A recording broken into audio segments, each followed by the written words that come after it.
Assalamualaikum warahmatullahi wabarakatuh. Saya Farhan Attori Dalimunte, NPM 218330025. Saya selaku moderator dari kelompok 3. Kami ingin mempresentasikan materi kami yang berjudul Manajemen dan Organisasi, di mana kami mempunyai 3 judul besar, yaitu Manajemen, Organisasi, dan Studi Kasus. Sebelum saya mempresentasikan dan kawan saya mempresentasikannya, izinkan saya memperkenalkan teman-teman saya terlebih dahulu.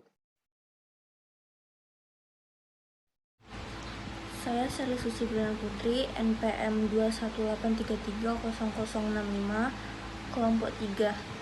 Saya Alisa Nadim Maharani dengan NPM 218300048 dari kelompok 3. Perkenalkan, nama saya Enda Saputri Bersembiring dengan NPM 218330034 dari kelompok 3. Terima kasih. Perkenalkan, nama saya Novita Simamora, NPM 198330002. Saya dari kelompok 3. Terima kasih.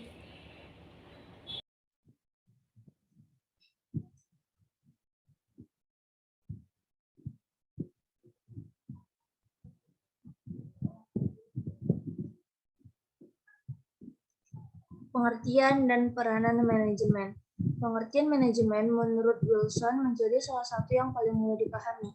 Kata manajemen mungkin berasal dari bahasa Italia 1561, manager yang berarti mengendalikan, terutamanya mengendalikan kuda, yang berasal dari bahasa Latin manus manage, yang berarti kepemilikan kuda, yang berasal dari bahasa Inggris yang berarti seni mengendalikan kuda, di mana istilah Inggris ini juga berasal dari bahasa Italia yang berarti tangan.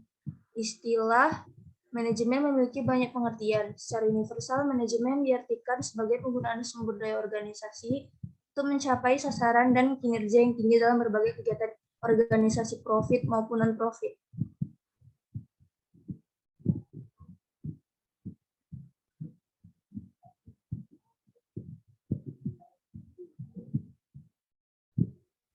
Peranan manajemen ada 4, yaitu merencanakan, menempatkan, mengarahkan, dan mengawasi. Merencanakan. Tanpa rencana, lantas apa yang hendak dijalankan? Maka dari itu, paling utama dalam manajemen perusahaan adalah melakukan perencanaan. Hal ini penting dalam menentukan tujuan akhir, arah, serta kiblat perusahaan. Rencana ini pun tidak hanya satu, ada yang disebut rencana tahunan, rencana jangka panjang, rencana menengah, dan rencana jangka pendek. Menempatkan. Proses menempatkan tugas ini juga menjadi bagian penting dari manajemen perusahaan. Dengan rencana yang begitu besar, seorang manajemen harus piawai membagi dan menempatkan masing-masing pekerja dalam tiap-tiap tugas bersangkutan. Hal ini krusial, sebab bila salah tangan, tujuan perusahaan bisa gagal tercapai. Mengarahkan. Setelah menempatkan masing-masing tugas pada anggota yang tepat, pengarahan dilakukan untuk manajemen perusahaan lebih terarah. Dalam mengarahkan, manajer harus detail dan presisi agar bisa dipahami dengan jelas oleh para pekerja perusahaan. Hal inilah yang nantinya akan menjadi titik dimulainya misi-misi perusahaan. Mengawasi. Setelah perencanaan, penempatan, dan pengarahan diberikan, manajemen harus piawai dalam mengawasi atau melakukan pengawasan terhadap masing-masing bagian pekerja. Pengawasan yang terjadwal dan terarah akan menjadikan misi-misi yang mogok atau salah arah kembali ke jalur yang tepat.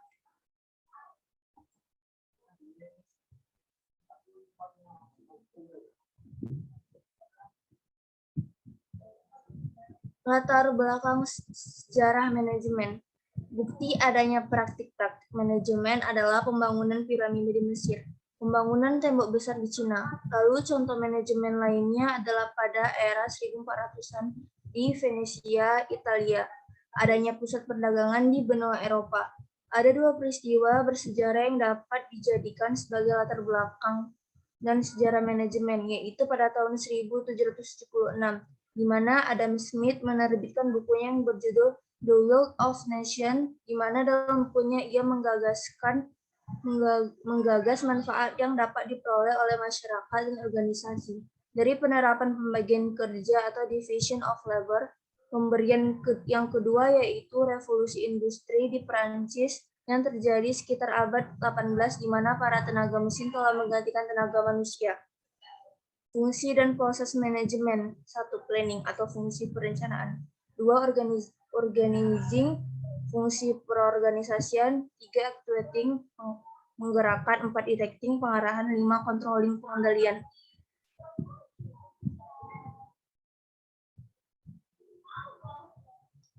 Satu, planning. Planning merupakan suatu aktivitas menyusun tujuan perusahaan lalu dilanjutkan dengan menyusun berbagai rencana-rencana guna mencapai tujuan perusahaan yang sudah ditentukan.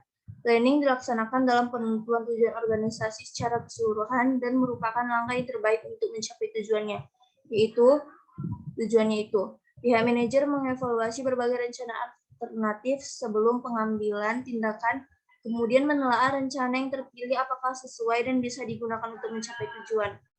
Perencanaan adalah proses awal yang paling penting dari seluruh fungsi manajemen, karena fungsi yang lain tak akan bisa berjalan tanpa planning. Ada beberapa aktivitas dalam fungsi perencanaan. 1. Menetapkan arah tujuan serta target bisnis. 2. Menyusun strategi dalam pencapaian tujuan dan target tersebut. 3. Menentukan sumber daya yang dibutuhkan. 4. Menetapkan standar kesuksesan dalam pencapaian suatu tujuan dan target bisnis. Pembagian perencanaan. Perencanaan atau planning dari sudut pandang jenjang manajemen bisa dibagi berapa jenjang. 1. Top level planning atau perencanaan jenjang atas. Perencanaan dalam jenjang ini bersifat strategis, memberikan petunjuk umum, rumusan tujuan, pengambilan keputusan, serta memberikan petunjuk pola penyelesaian dan sifatnya menyeluruh. Top level planning ini penekanannya pada tujuan jangka panjang organisasi dan tentu saja menjadi tanggung jawab manajemen puncak. 2.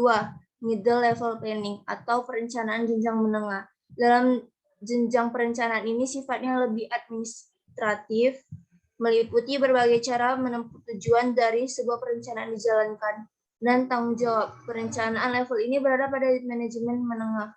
3. Low level planning atau perencanaan jenjang bawah. Perencanaan ini memfokuskan diri dalam menghasilkan sehingga planning ini mengarah pada aktivitas operasional. Dan perencanaan ini juga menjadi tanggung jawab manajemen pelaksanaan.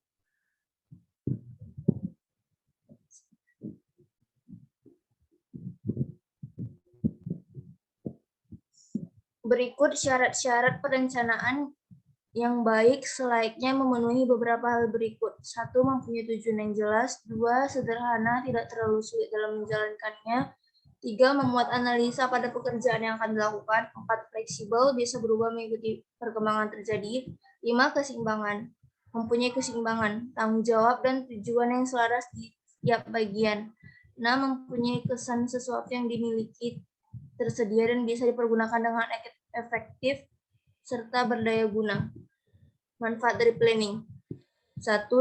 Bisa membuat pelaksanaan tugas menjadi tepat serta aktivitas setiap unit akan terorganisasi ke arah tujuan yang sama.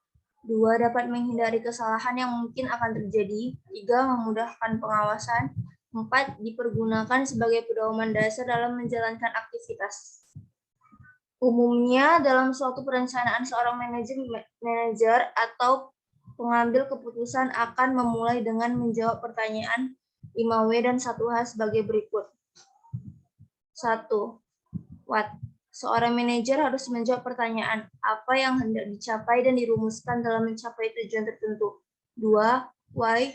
Seseorang manajer harus menjawab mengapa hal itu yang menjadi tujuan, bukan yang lain. Manajer harus bisa memberi alasan yang disertai hasil analisisnya. 3. Where? Seorang manajer harus mampu mempertanggungjawabkan pemilihan lokasi perusahaan. Contohnya, mengapa memilih lokasi dekat konsumen? Tentunya keputusan pemilihan tempat itu harus dapat dipertanggungjawabkan manajer dilihat dari aspek ekonomi, sosial, dan teknis. 4. When? Seorang manajer atau pengambil keputusan harus dapat dengan tepat menentukan jadwal pekerjaan yang harus diselesaikan. 5. Who? Seorang manajer harus mempertanggungjawabkan mengapa orang-orang itu yang dipilih untuk melaksanakan suatu pekerjaan, bukan orang lain. Manajer harus memberi alasan dengan memperhatikan asas the right man of the right place. 6. How seorang manajer harus dapat menentukan bagaimana cara melaksanakan suatu pekerjaan. Seorang manajer tidak selalu harus melaksanakan suatu pekerjaan seorang diri. Pekerjaan tersebut dapat pula dilimpahkan kepada stafnya. Selanjutnya akan saya serahkan kepada Alisa Nadine. Organizing. Organizing adalah suatu aktivitas pengaturan dalam sumber daya manusia dan sumber daya fisik yang lainnya yang dimiliki oleh perusahaan untuk bisa melaksanakan perencanaan yang sudah ditetapkan dan mencapai tujuan utama perusahaan. Dalam bahasa yang lebih sederhana, organizing merupakan seluruh proses dalam mengelompokkan semua orang, alat, tugas, tanggung jawab, dan wewenang yang dimiliki sedemikian rupa hingga memunculkan kesatuan yang bisa digerakkan dalam mencapai tujuan. Organizing dapat membuat manajer mudah dalam melaksanakan pengawasan serta penentuan personil yang diperlukan untuk menjalankan tugas yang sudah dibagi-bagi. Pengorganisasian bisa dijalankan dengan menentukan tugas apa yang harus dikerjakan, siapa personil yang menjalankannya, bagaimana tugasnya dikelompokkan, siapa yang harus bertanggung jawab terhadap tugas tersebut. Di bawah ini adalah aktivitas-aktivitas yang ada dalam organizing atau fungsi pengorganisasian. 1. Mengalokasikan sumber daya, menyusun dan menetapkan tugas-tugas serta menetapkan prosedur yang dibutuhkan. 2. Menetapkan struktur perusahaan yang menunjukkan adanya garis kewenangan serta tanggung jawab. 3. Aktivitas perekrutan, menyeleksi orang, pelatihan, serta pengembangan tenaga kerja. 4. Aktivitas penempatan tenaga kerja dalam posisi yang pas dan paling tepat. Beberapa unsur dalam organizing perusahaan. Sekelompok orang yang diarahkan bekerja sama, melakukan aktivitas yang sudah ditetapkan aktivitas diarahkan guna mencapai tujuan beberapa manfaat organizing. Antara lain memungkinkan untuk pembagian atas tugas-tugas yang sesuai dengan kondisi perusahaan, menciptakan spesialisasi saat menjalankan tugas. Personil dalam perusahaan mengetahui tugas apa yang dijalankan untuk mencapai tujuan. Dan ini beberapa fungsi dari organizing. Pendelegasian, wewenang di dalam manajemen atas puncak kepala manajemen pelaksana. Ada pembagian tugas yang mempunyai manajer puncak yang personil guna mengkoordinasi semua aktivitas. Actuating. Pelaksanaan atau tindakan adalah suatu fungsi manajemen untuk menggerakkan orang-orang agar bekerja sesuai dengan tujuan yang telah ditetapkan.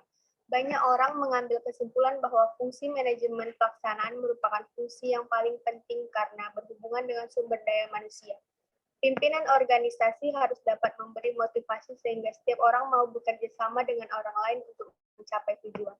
Untuk menggerakkan orang bukanlah pekerjaan yang mudah, sebab seperti kata pepatah, rambut sama hitam tetapi jalan pikiran berbeda-beda. Maksudnya seseorang tidak bisa menebak secara pasti apa yang menjadi kemauan dan keinginan orang lain. Menurut Profesor Abraham Maslow, dalam bukunya Motivation and Personality, orang dapat digerakkan jika telah terpenuhi kebutuhan-kebutuhan sebagai berikut. Kebutuhan fisiologis. Kebutuhan fisiologis berhubungan dengan kebutuhan yang bersifat fisik seperti kebutuhan sandang, pangan, dan perumahan. Kebutuhan keamanan dan keselamatan seorang membutuhkan rasa aman dan selamat di tempat kediamannya atau di tempatnya bekerja. Kebutuhan sosial manusia, makhluk sosial mempunyai keinginan untuk memenuhi kebutuhan sosial seperti kebutuhan dapat diterima di lingkungannya, kebutuhan ingin dihargai, kebutuhan perasaan bahwa dirinya dinamis dan mempunyai kesempatan untuk maju, kebutuhan untuk ikut berpartisipasi melibatkan diri, dan kebutuhan untuk diperlakukan secara adil. Kebutuhan akan prestise atau harga diri. Prestise timbul akibat prestasi, oleh karena itu seseorang mempunyai keinginan untuk mengembangkan dirinya. Kebutuhan aktualisasi diri, setiap orang memiliki harapan atau cita-cita. Oleh karena itu, setiap orang membutuhkan kesempatan untuk mengembangkan bakat dan meningkatkan kemampuan kerja demi mewujudkan cita-citanya. Otoriter. Pemimpin yang otoriter adalah pemimpin yang mengambil keputusan tanpa melibatkan bawahan. Pemimpin tersebut tidak meminta masukan pada waktu mengambil keputusan. Pemimpin seperti ini menganggap bawahan hanya sebatas melaksanakan pekerjaan dan bukan sebagai rekan kerja. Pemimpin otoriter menganggap bahwa Hubungan antara pimpinan dan bawahan adalah layaknya hubungan antara majikan dan buruh. Demokratis. Pemimpin yang demokratis adalah pemimpin yang mengakomodasikan pendapat bawahan dalam pengambilan keputusan. Pemimpin seperti ini menganggap dirinya dan bawahannya adalah satu tim. Pemimpin yang demokratis akan selalu mendengar keluhan bawahan. Bebas. Pemimpin bergaya bebas akan menyerahkan proses pengembalian keputusan pada bawahan. Dia hanya memberi arahan dan nasihat dalam pengambilan keputusan. Directing. Directing alias fungsi pengarahan merupakan fungsi untuk meningkatkan efektivitas dan efisiensi kinerja dengan optimal dan menciptakan suasana lingkungan kerja yang dinamis, sehat, dan yang lainnya. Ada beberapa aktivitas yang dilakukan pada fungsi pengarahan, mengimplementasi suatu proses kepemimpinan, pembimbingan, dan memberikan motivasi kepada pekerja supaya bisa bekerja dengan efektif serta efisien dalam mencapai tujuan yang ditetapkan. Memberi tugas seperti penjelasan secara rutin tentang pekerjaan, menjelaskan semua kebijakan yang sudah ditetapkan. Controlling. Controlling merupakan kegiatan dalam menilai suatu kinerja yang berdasarkan pada standar yang sudah dibuat perubahan atau sudah perbaikan apabila dibutuhkan. Aktivitas dalam fungsi pengendalian ini misalnya mengevaluasi keberhasilan dalam proses mencapai tujuan dan target mengikuti indikator yang sudah ditetapkan. Menempuh langkah klarifikasi serta koreksi atas terjadinya penyimpangan yang ditemukan. Memberi alternatif solusi atas masalah yang terjadi dalam mencapai tujuan yang diterapkan. Controlling atau fungsi pengawasan bisa berjalan dengan efektif jika hal ini diperhatikan.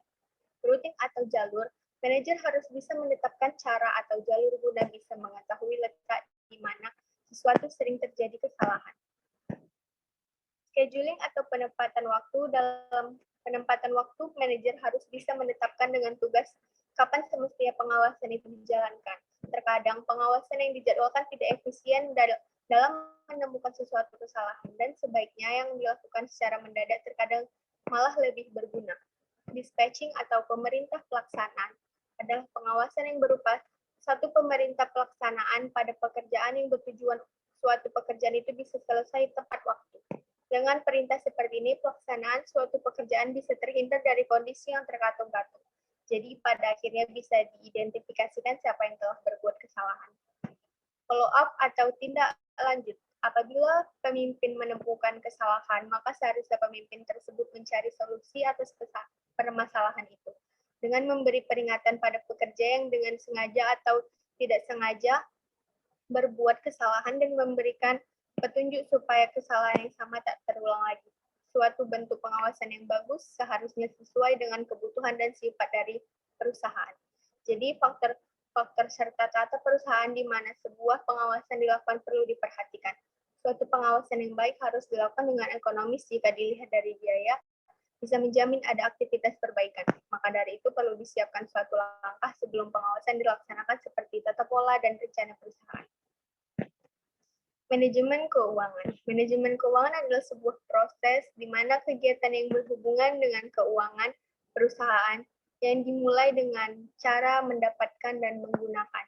Penggunaan dana yang diperoleh harus tepat sasaran, efektif, dan efisien agar tujuan keuangan yang telah direncanakan bisa terrealisasi. Pengertian manajemen keuangan menurut para ahli ada beberapa ahli yang berpendapat tentang manajemen keuangan. James Van Ford menyatakan semua kegiatan yang berhubungan langsung dengan perolehan dana serta pengelolaan aset atau aktiva dengan tujuan yang menyeluruh. Menurut Husnan berpendapat bahwa manajemen keuangan adalah manajemen terdapat sebuah fungsi keuangan. Menurut Bambang Rianto, mendefinisikan semua aktivitas yang dilakukan oleh perusahaan yang berhubungan dengan upaya memperoleh dana yang dibutuhkan dengan biaya yang seminimal mungkin dan syarat yang menguntungkan serta upaya untuk menggunakan data yang diperoleh tersebut secara efisien dan efektif. Lehman menyatakan definisi manajemen keuangan adalah upaya penyediaan uang dan menggunakan dana yang diperoleh tersebut mendapatkan aset. Selanjutnya akan saya serahkan kepada Kak Novita Simamora.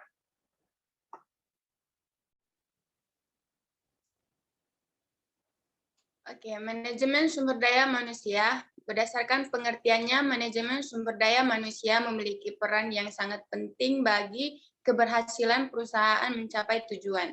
Dengan adanya manajemen sumber daya manusia, pengelolaan terhadap karyawan dapat berjalan dengan mudah. Hal ini tentu saja tidak lepas dari fungsi manajemen sumber daya manusia pada sebuah perusahaan. A. Manajemen sumber daya manusia menjadi fungsi yang semakin penting dalam suatu organisasi karena fungsi operasional dalam manajemen sumber daya manusia merupakan basic atau dasar pelaksanaan proses manajemen sumber daya manusia yang efisien dan efektif dalam pencapaian tujuan organisasi atau perusahaan.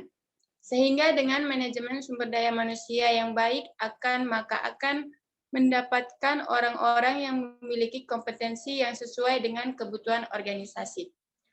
B. Tahap-tahap proses manajemen sumber daya manusia. Yang pertama, kepresentasi dan refleksi dari rencana strategi perusahaan. Langkah yang kedua, analisa dari kualifikasi tugas yang akan diemban oleh tenaga kerja. Langkah ketiga, analisa ketersediaan tenaga kerja. Langkah yang keempat, melakukan tindakan inisiatif. Dan langkah yang kelima, evaluasi dan modifikasi tindakan.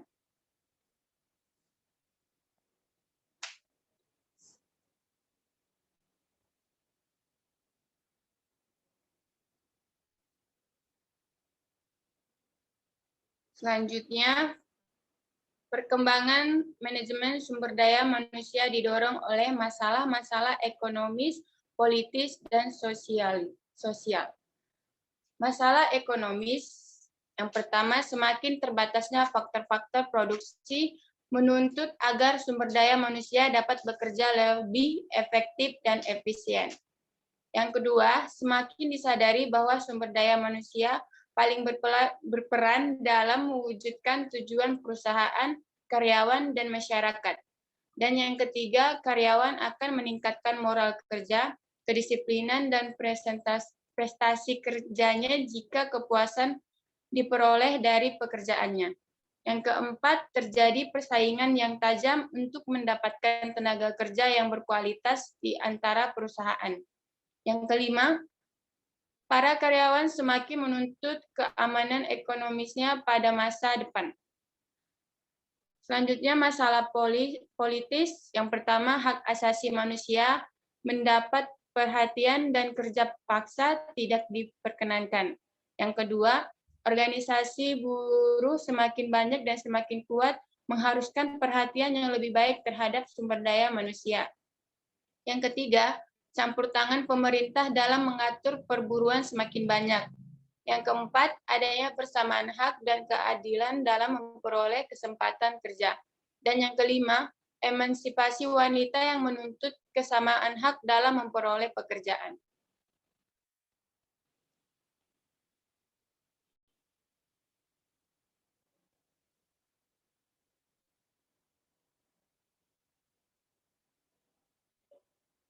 Selanjutnya, masalah sosial. Yang pertama, timbulnya pergeseran nilai di dalam masyarakat akibat pendidikan dan kemajuan teknologi. Yang kedua, berkurangnya rasa kebanggaan terhadap hasil pekerjaan akibat adanya spesialisasi pekerjaan yang mendetail. Yang ketiga, semakin banyak pekerja wanita yang karena kodratnya perlu mendapat pengaturan dengan perundang-undangan. Yang keempat, kebutuhan manusia yang semakin keanekaragaman material dan non-material yang harus dipenuhi oleh perusahaan. Selanjutnya, fungsi manajemen sumber daya manusia. Yang pertama, perencanaan. Yang kedua, pengorganisasian. Yang ketiga, pengarahan. Yang keempat, pengendalian. Kelima, pengadaan. 6, pengembangan. Ketujuh, kompensasi. 7, pengintegrasian. 9, pemeliharaan, 10, kedisiplinan, dan yang 11, pemberhentian. Manajemen pemasaran. Manajemen pemasaran adalah perencanaan kegiatan pemasaran produk sekaligus menjamin apresiasi konsumen dari pemahaman tentang produk. Manajemen pemasaran juga harus mengerti tentang kebiasaan dan motif pembelian konsumen. Seorang manajer pemasaran juga membutuhkan imajinasi yang tepat dan keterampilan kreatif dalam perencanaan untuk menguasai kondisi yang berubah dan juga membutuhkan keterampilan mengordinasikan dan mengendalikan kegiatan organisasi dinamis yang tersebar luas dan kompleks. Tujuan utama manajemen pemasaran adalah untuk mengetahui konsumen dengan sangat baik, sehingga perusahaan dapat menawarkan produk dan layanan yang kepadanya konsumen tetap loyal dan konsumen baru terus meningkat. Dalam sebuah bisnis, manajemen pemasaran memang sangat penting, namun Anda juga harus tetap memantau kondisi keuangan bisnis Anda untuk membuat pemantauan keuangan lebih efisien. Anda bisa mencoba menggunakan software akuntansi yang mempermudah membuat laporan keuangan Anda.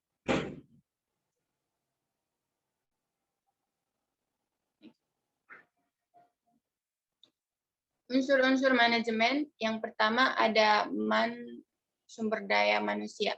Dalam manajemen, faktor manusia adalah yang paling menentukan. Manusia yang membuat tujuan dan manusia pula yang melakukan proses untuk mencapai tujuan. Tanpa ada manusia, tidak ada proses kerja, sebab pada dasarnya manusia adalah makhluk kerja. Yang kedua ada money atau uang. Uang merupakan salah satu unsur yang tidak dapat diabaikan. Uang merupakan alat tukar dan alat pengukur nilai. Besar kecilnya hasil kegiatan dapat diukur dari jumlah uang yang beredar dalam perusahaan. Oleh karena itu, uang merupakan alat yang penting untuk mencapai tujuan karena segala sesuatu harus diperhitungkan secara rasional.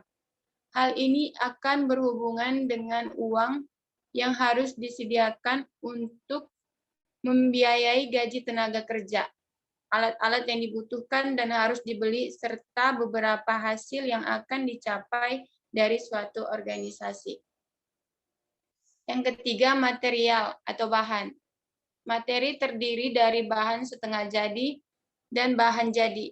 Dalam dunia usaha untuk mencapai hasil yang lebih baik, selain manusia yang ahli dalam bidangnya, juga harus menggunakan bahan materi-materi sebagai salah satu sarana, sebab materi dan manusia tidak dapat dipisahkan. Tanpa materi tidak akan tercapai hasil yang dikehendaki.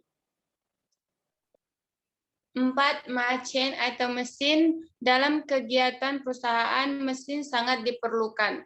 Penggunaan mesin akan membawa kemudahan atau menghasilkan keuntungan yang lebih besar serta menciptakan efisiensi kerja. Yang kelima, metode. Dalam pelaksanaan kerja diperlukan metode-metode kerja. Suatu tata cara kerja yang baik akan memperlancar jalannya pekerjaan. Sebuah metode dapat dinyatakan sebagai penetapan cara pelaksanaan kerja suatu tugas dengan memberikan berbagai pertimbangan-pertimbangan kepada sasaran, fasilitas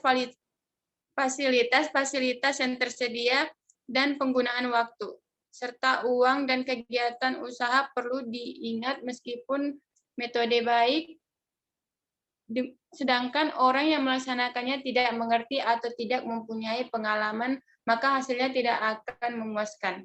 Dengan demikian, peranan utama dalam manajemen tetap manusianya sendiri. Yang keenam, market atau pasar. Memasarkan produk sudah barang tentu sangat penting, sebab bila barang yang diproduksi tidak laku, maka proses produksi barang akan berhenti. Artinya proses kerja tidak akan berlangsung. Oleh sebab itu, penguasaan pasar dalam arti menyebarkan hasil produksi mereka faktor menentukan dalam perusahaan. Agar pasar dapat dikuasai, maka kualitas dan harga barang harus sesuai dengan selera konsumen dan daya beli atau kemampuan konsumen. Ya.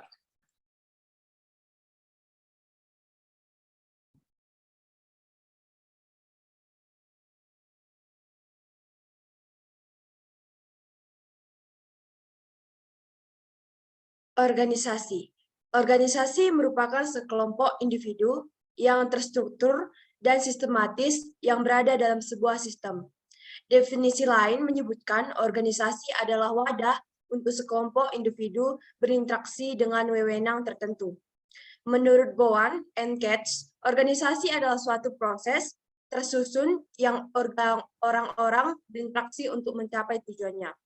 Definisi ini, organisasi mencakup 3 elemen pokok. Yang pertama, interaksi manusia. Yang kedua, kegiatan yang mengarah kepada tujuan. Dan yang ketiga, struktur organisasi itu sendiri. Selanjutnya, struktur organisasi dapat didefinisikan sebagai mekanisme-mekanisme formal dengan mana organisasi dikelola.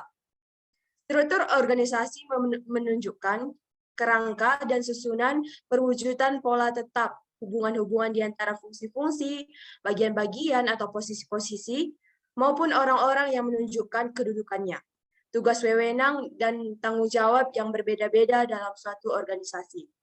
Struktur ini mengandung unsur-unsur spesialisasi kerja, standarisasi, koordinasi, sentralisasi, atau desentralisasi dalam pembuatan keputusan dan besaran atau ukuran satuan kerja. Selanjutnya,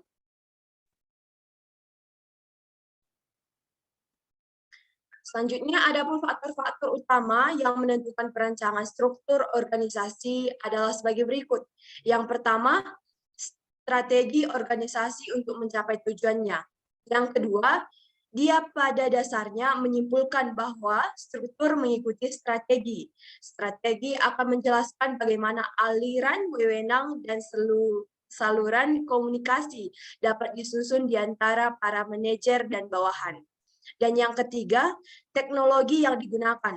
Perbedaan teknologi yang digunakan untuk memproduksi barang-barang atau jasa akan membedakan bentuk struktur organisasinya. Dan yang keempat, anggota atau karyawan dan orang-orang yang terlibat dalam organisasi, kemampuan dan cara berpikir para anggota serta kebutuhan mereka untuk bekerja sama harus diperhatikan dalam merancang struktur organisasi. Dan yang terakhir, ukuran organisasi. Besarnya ukuran secara keseluruhan maupun satuan-satuan kerjanya akan sangat mempengaruhi struktur organisasi. Semakin besar ukuran organisasi, struktur organisasi akan semakin kompleks dan harus dipilih bentuk struktur yang tepat.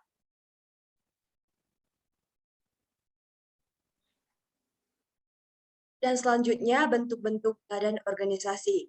Yang pertama, bentuk piramid. Yang kedua, bentuk vertikal. Yang ketiga, bentuk horizontal. Dan yang terakhir, bentuk lingkaran.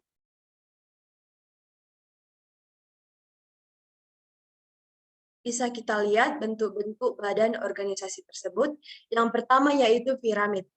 Yang kedua, horizontal. Dan yang ketiga, vertikal. Dan yang terakhir yaitu bentuk lingkaran. Dan selanjutnya kita akan membahas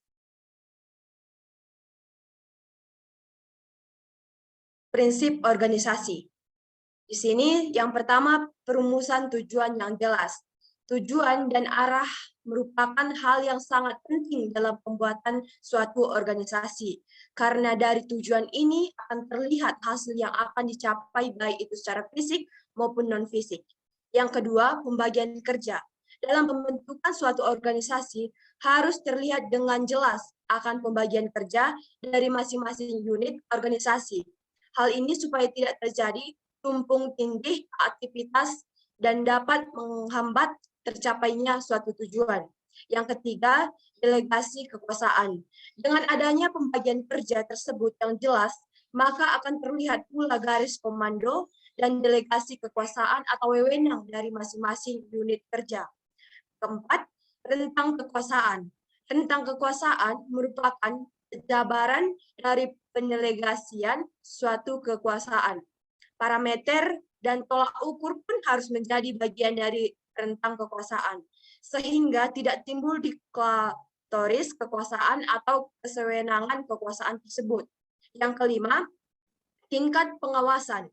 Penggambaran tingkat pengawasan yang timbul antara atasan dengan kebawahan haruslah terlihat dalam struktur organisasi tersebut, sehingga batasan apa yang menjadi hak dan kewajiban baik itu atasan maupun bawahan akan tercipta. Yang keenam, kesatuan perintah dan tanggung jawab. Dengan tergambarnya struktur organisasi yang jelas, maka kesatuan perintah atau komando akan terlihat pula. Begitu juga dengan tanggung jawab dari orang yang memberikan delegasi atau perintah akan tampak. Dan yang terakhir, koordinasi. Ini pun harus terlihat dengan jelas dalam penyusunan suatu organisasi. Koordinasi dari masing-masing divisi atau unit kerja akan tercipta. Di sini, adapun sebab keberhasilan dan kegagalan organisasi akan kita bahas. Yang pertama, langkah menuju keberhasilan. Yang pertama, memiliki ide atau visi bisnis yang jelas. Yang kedua, kemauan dan keberanian untuk menghadapi risiko, baik waktu maupun uang. Yang ketiga, membuat perencanaan usaha, mengorganisasikan dan menjalankannya. Yang terakhir, mengembangkan hubungan baik dengan mitra usaha maupun dengan semua pihak yang terkait dengan kepentingan perusahaan. Adapun penyebab kegagalannya, yang pertama, kurangnya kehandalan sumber daya manusia dan tidak kompeten dalam manajerial, serta kurangnya pengalaman ketika menjalankan strategi perusahaan. Yang kedua, kurangnya pemahaman bidang usaha yang diambil karena tidak dapat memvisualisasikannya dengan jelas usaha yang akan digeluti. Yang ketiga, kurangnya kehandalan pengelola administrasi dan keuangan atau modal dan kendali kredit. Yang keempat, gagal dalam perencanaan. Gagal dalam menerapkan rencana biasanya karena rencana yang telah dibuat berdasarkan pengalaman orang lain atau sebuah idealis yang belum pernah diaplikasikan. Yang kelima, tempat usaha dan okai yang kurang memadai. Yang keenam, kurangnya pemahaman dalam pengandalan, pemeliharaan, dan penguasaan bahan baku dan sarana peralatan. Yang ketujuh, ketidakmampuan dalam melakukan peralihan atau transisi perubahan teknologi. Yang ke-8, hambatan birokrasi. Yang ke-9, keuntungan yang tidak tercukupi. Dan yang terakhir, tidak adanya produk yang baru.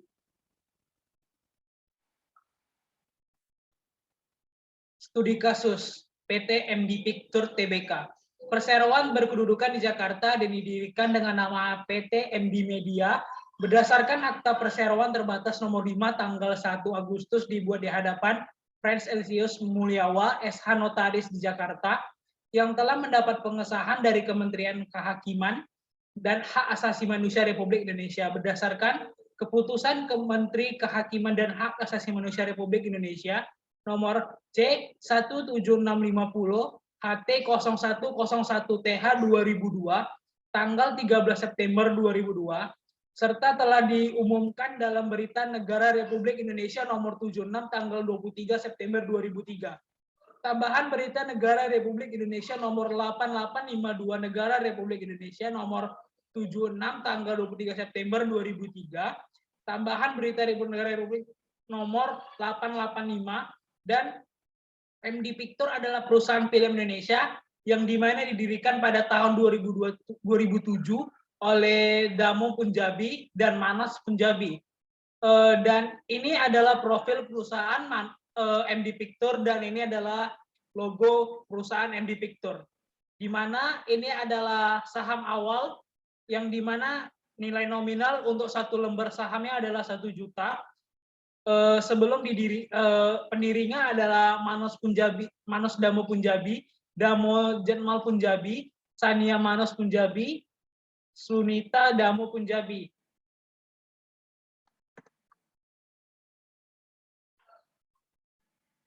Di mana PT MD Picture kantornya terletak di Setiabudi, Jakarta Selatan. Ini adalah visi, misi, nilai, dan strategi pertumbuhan dan juga rencana ke depan oleh PT MD Picture. Visinya adalah membawa kegembiraan ke dalam kehidupan masyarakat dengan menciptakan momen spesial yang tak akan terlupakan dan kenangan abadi di hati pecinta film. Misinya Misinya adalah menjadi yang terdepan di industri film dengan bekerja sama secara kolaboratif dan berinovasi untuk dan secara konsisten menghasilkan film yang bernilai tinggi. Nilai, inovasi, kolaborasi, integritas, dan semangat. Strategi pertumbuhannya adalah outsourcing, kapasitas organisasi, kemitraan strategis, divisi fungsionalis. Rencananya ke depan adalah pengembangan potensi bisnis baru, implementasi strategi pertumbuhan efektif, berinvestasi di pendidikan film, mempengaruhi komunitas secara positif, memperluas fasilitas pembuatan film, dan meningkatkan peralatan. Berikut adalah struktur perusahaan MD Picture, dan yang di atas adalah Sanjay Advani, dia adalah komisaris, Damo Punjabi adalah presiden komisaris, Bakhtiar Effendi adalah komisaris independen, dan yang di tengah adalah Manos Punjabi, presiden direktur, di mana dialah yang membuat perusahaan MD Picture atau CEO. Sen Derajan Perkatahari adalah direktur, Sania Punjabi adalah direktur, dan Sanjay Mulani adalah direktur independen. Ini adalah saham perusahaan MD Picture, di mana saham publik adalah 13,92%, dan PT MD Global Media 22,7%, dan PT MD Graha Utama adalah 63,29%. Bagi pecinta film pasti tidak asing dengan MD Picture, di mana film yang terkenalnya adalah Habibie dan Ainun. Sekian dari studi kasus, dan ini adalah kesimpulannya adalah organisasi merupakan sekelompok individu yang terstruktur dan sistematis yang berada dalam sebuah sistem. Pengertian manajemen menurut Wilson menjadi salah satu yang paling mudah dipahami.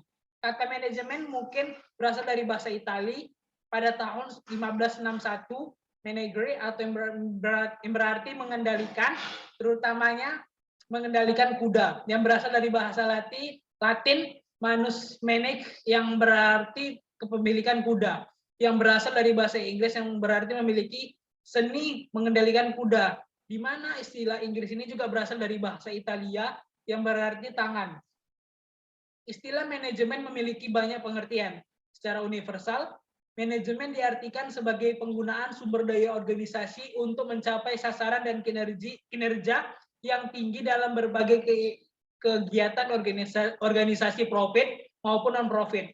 Organisasi merupakan sekelompok individu yang terstruktur dan sistematis yang berada dalam sebuah sistem. Sekian dari kelompok kami, terima kasih.